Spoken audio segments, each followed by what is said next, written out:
Hello મિત્રો, આ વિડીયોમાં આપણે ટેટ 1માં પર્યાવરણ વિષય ઉપર જે મેથડ્સ આવે છે, પદ્ધતિ, એના પ્રશ્નો અને એના આન્સર્સ આપણે જોઈશું. તો પહેલો પ્રશ્ન છે, પ્રોજેક્ટ કાર્યમાં શું મહત્ત્વનું હોય છે? તો જવાબ આવશે જૂથ કાર્ય. બીજો પ્રશ્ન, ફક્ત ખરા ખોટા વિધાન નક્કી કરો તે કયો હેતુ સ્પષ્ટ કરે છે? તો જવાબ આવશે જ્ઞાન. પ્રશ્ન 3, પર્યાવરણ અભ્યાસમાં પાયાના કૌશલ્યો કયા છે? તો જવાબ આવશે વાંચન, લેખન અને મૌખિક અભિવ્યક્તિ. આ 3 જે છે એ પર્યાવરણ અભ્યાસના પાયાના કૌશલ્યો છે.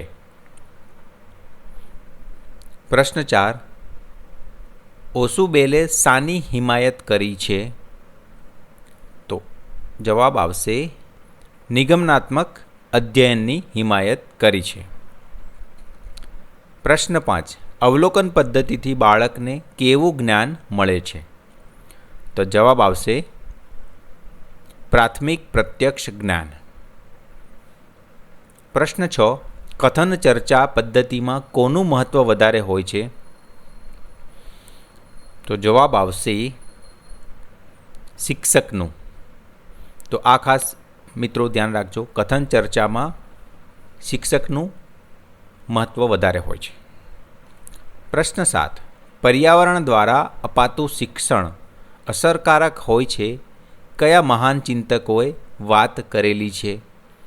તો આ પર્યાવરણ દ્વારા જે શિક્ષણ અપાય છે એ અસરકારક હોય એવું કોણે કીધેલું છે? તો આ પણ એક મહત્ત્વનો પ્રશ્ન છે મિત્રો. તો એનો જવાબ આવશે ટાગોર, રૂસો, ગાંધીજી અને જ્હોન ડ્યુઈ.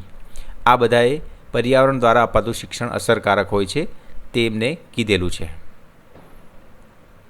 4 જણા યાદ રાખવાનું છે મિત્રો, ટાગોર, રૂસો, ગાંધીજી અને જ્હોન ડ્યુઈ. પ્રશ્ન 8, રૂસો કયા વાદના શિક્ષણ ચિંતક હતા? તો જવાબ આવશે મિત્રો પ્રકૃતિવાદ. એટલે રૂસો એટલે યાદ રાખવાનું પ્રકૃતિવાદ.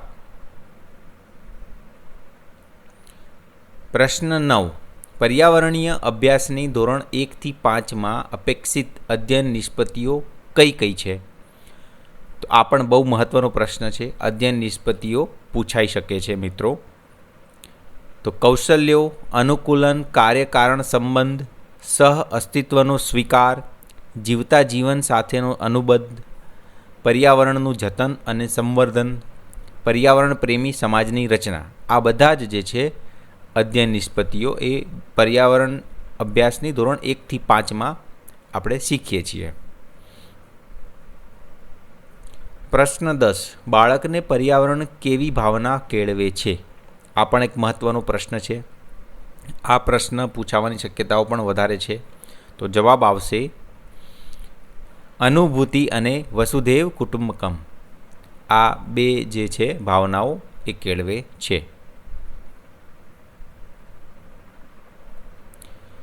પિયાજે કયા સિદ્ધાંતો પર ભાર આપ્યો છે?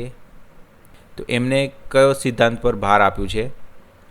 તો જવાબ આવશે ખ્યાલોનું ઘડતર, મૂર્ત અનુભવોનું શાબ્દિક અને સાંકેતિક સ્વરૂપોમાં રૂપાંતર, અને ત્રીજું તાર્કિક વિચારોનું મૂલ્યાંકન. આ 3 સિદ્ધાંતો પર વધારે ભાર આપ્યો છે.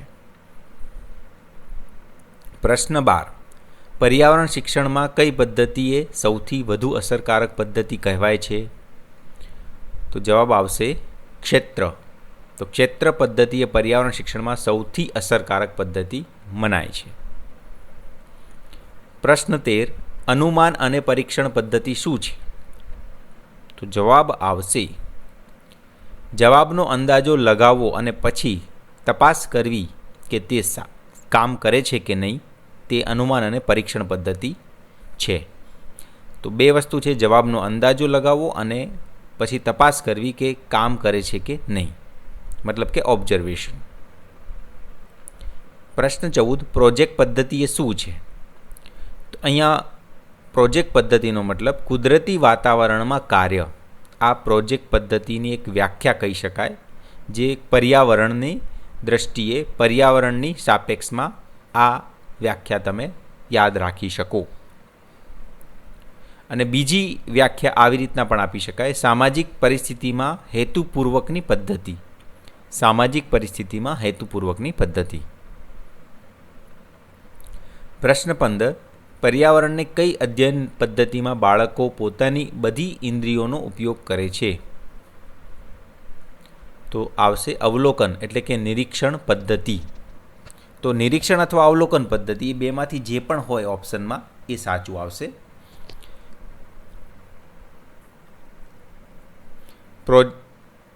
પ્રશ્ન 16. પ્રોજેક્ટ પદ્ધતિનું પ્રથમ સોપાન કયું છે?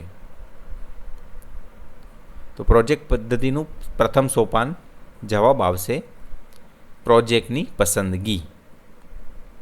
પ્રશ્ન 17. પર્યાવરણ અભ્યાસના હેતુઓને સિદ્ધ કરનારી ઉત્તમ પદ્ધતિ કઈ છે? તો જવાબ આવશે પ્રયોગ પદ્ધતિ. પ્રશ્ન 18. પ્રોજેક્ટનો વિષય કોના દ્વારા પસંદ થવો જોઈએ? તો જવાબ આવશે, આ પ્રશ્ન પણ પૂછાઈ શકે છે મિત્રો, ઇમ્પોર્ટન્ટ પ્રશ્ન છે, વિદ્યાર્થી દ્વારા. તો પ્રોજેક્ટનો વિષય એ વિદ્યાર્થી પસંદ કરે તો વધારે અસરકારક રહે. પ્રશ્ન 19. પર્યાવરણ શિક્ષણની ગુણવત્તા સુધારવા કઈ પદ્ધતિ ઉપયોગી છે? તો જવાબ આવશે સર્વેક્ષણ પદ્ધતિ.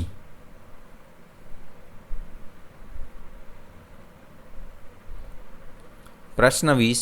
વિશિષ્ટ ઉદાહરણો પરથી સામાન્ય નિયમની તારવણી કરવી એ કઈ પદ્ધતિની વિશેષતા છે? તો જવાબ આવશે આગમન પદ્ધતિ. પ્રશ્ન 21. ગુરુદેવ ટાગોરે કઈ સંસ્થાની સ્થાપના કરી હતી? આ મિત્રો તમને ખબર પણ હશે અને આ પ્રશ્ન પણ એવો છે જે પૂછાઈ શકે છે. તો આવશે જવાબ શાંતિ નિકેતન. ગુરુદેવ ટાગોર યાદ રાખવાનું, શાંતિ નિકેતન. પ્રશ્ન 22. પર્યાવરણની કઈ પદ્ધતિ દ્વારા જીવનનો વાસ્તવિક અનુભવ થાય છે? પ્રોજેક્ટ પદ્ધતિ. પ્રોજેક્ટ પદ્ધતિના સોપાનો કયા છે? તો જવાબ લખીશું પ્રોજેક્ટની પસંદગી, બીજું છે પ્રોજેક્ટનું આયોજન, પ્રોજેક્ટનું અમલીકરણ, અહેવાલ લેખન અને રજૂઆત અને છેલ્લે મૂલ્યાંકન. તો 5 સોપાનો છે પ્રોજેક્ટ પદ્ધતિના. પ્રોજેક્ટની પસંદગી, પ્રોજેક્ટનું આયોજન, અમલીકરણ, અહેવાલ લેખન અને રજૂઆત અને મૂલ્યાંકન.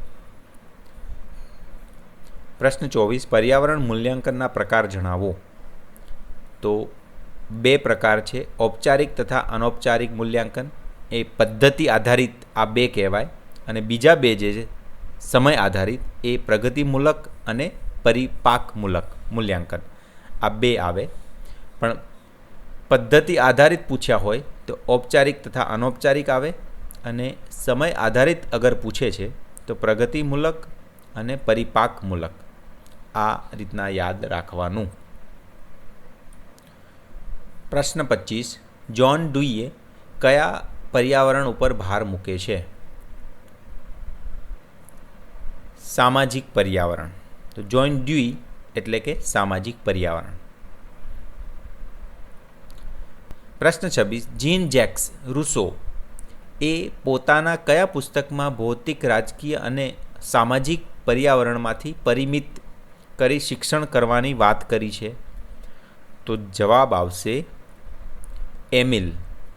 જવાબ આવશે એમિલ. જીન જેક્સ રૂસો અને પુસ્તક એની વાત કરી હોય ભૌતિક, રાજકીય અને સામાજિક, તો યાદ રાખવાનું એમિલ. પ્રશ્ન 27. પર્યાવરણ શિક્ષણ ક્યારે સિદ્ધ થયું કહેવાય? તો જવાબ આવશે પર્યાવરણ શિક્ષણ વ્યવહારિક જીવનમાં ઉપયોગ થાય ત્યારે સિદ્ધ થયું કહેવાય. પ્રશ્ન 28. પર્યાવરણીય અભ્યાસના અધ્યાપન માટેની વિવિધ પદ્ધતિઓ કઈ કઈ છે? તો જવાબ આવશે અવલોકન પદ્ધતિ, પ્રવાસ પદ્ધતિ, વાર્તા પદ્ધતિ, પ્રયોગ પદ્ધતિ. તો આ 4 પદ્ધતિઓ યાદ રાખવાની. અપ્ર વાપ્ર એ રીતના યાદ રાખી શકો. અવલોકન, પ્રવાસ, વાર્તા, પ્રયોગ. અપ્ર વાપ્ર. પ્રશ્ન 29. બાળક પ્રવાસ પદ્ધતિથી શું શીખી શકે છે? તો જવાબ લખીશું પ્રત્યક્ષ અવલોકન અને વાસ્તવિક અનુભવો. પ્રશ્ન 23 NCF એટલે કે નેશનલ કરિક્યુલમ ફ્રેમવર્ક 2005ના અધ્યયનના કયા નવા અભિગમ પ્રક્રિયામાંથી પસાર થવાથી જ્ઞાનનું સર્જન થાય છે? તો એનો જવાબ આવશે અનુભવ આધારે ચિંતન, વિનિયોગ અને નિષ્કર્ષ. આ 4 વસ્તુ છે: અનુભવ આધારે ચિંતન, વિનિયોગ અને નિષ્કર્ષ. તો અહીંયા એક બીજો પ્રશ્ન મિત્રો પૂછાઈ શકે કે NCFનું full form national curriculum framework. આ પણ યાદ રાખી શકો તમે. પ્રશ્ન 31 પર્યાવરણ અધ્યયનના અભિગમ કોણે કોણે આપેલા છે? તો જવાબ લખીશું પિયાજે, વિગોત્સ્કીએ, બ્રુનરે અને ઓસુબેલે. આ 4 વ્યક્તિઓએ પર્યાવરણ અધ્યયનના અભિગમ આપેલા છે. તો મિત્રો આ કેટલાક પર્યાવરણ વિષયમાં ટેટ 1 માટે ધોરણ 1 થી 5માં જે મેથડ્સ કહેવાય છે, પદ્ધતિ પર્યાવરણ માટે, એના કેટલાક પ્રશ્નો આપણે ઇમ્પોર્ટન્ટ જે પૂછાઈ શકે છે અહીંયા તમને એના આન્સર સાથે બતાવ્યા છે. તો આ વિડીયો કેવો લાગ્યો કોમેન્ટ કરીને જરૂરથી કહેજો. અને ખાસ વાત, ઘણા લોકોની કોમેન્ટ એ પણ આવે છે કે આની તૈયારી ટેટ 1ની કઈ રીતના કરવી, એનું એક માળખું કે એવો એક વિડીયો બનાવો. તો હું કોશિશ કરીશ અને જલ્દી તમારા સામે એ વિડીયો લાવીશ. હજુ સુધી તમે ચેનલને સબસ્ક્રાઈબ ના કરી હોય તો ચેનલ સબસ્ક્રાઈબ કરી દેજો. આપણે ગણિત છે, બાકીના જે બી વિષય છે, અંગ્રેજી છે, બધા ઉપર વિડીયોઝ જલ્દી જ લાવવાના છીએ. ધન્યવાદ.